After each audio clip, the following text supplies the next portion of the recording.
Hello everyone, আসসালামু আলাইকুম। Welcome to my channel. আজকে আমি আপনাদেরকে দেখাবো কিভাবে 2 মিনিটে মজাদার লাচ্ছি তৈরি করা যায়।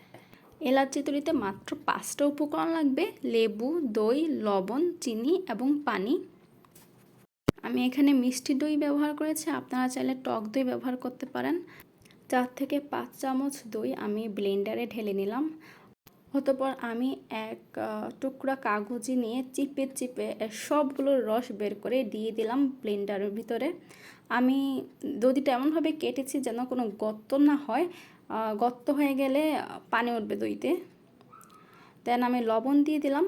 আমি চিনিটা পরে দিব, কারণ আমার আম্মু সুগার ফ্রি খাবে।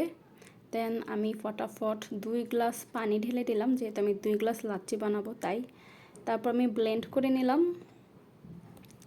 আমার ব্লেন্ডার দেখে একটু ভেবাচাকা খাওয়ার দরকার নাই, কারণ এটা হচ্ছে প্রায় 15 থেকে 20 বছর আগের ব্লেন্ডার, কিন্তু এখন অনেক ভালো কাজ করে। একদম কী বলবো, একদম বিরতিহীন কাজ করে। আমরা রেগুলারলি এটাকে ইউজ করি, অনেক ইউজ করি, কিন্তু মাশাআল্লাহ এই ব্লেন্ডার এখন পর্যন্ত এটার কিচ্ছু হয় নাই। খুব ভালো ব্লেন্ডার, তাই এখন পর্যন্ত চলতেছে 15-20 বছর যাবৎ।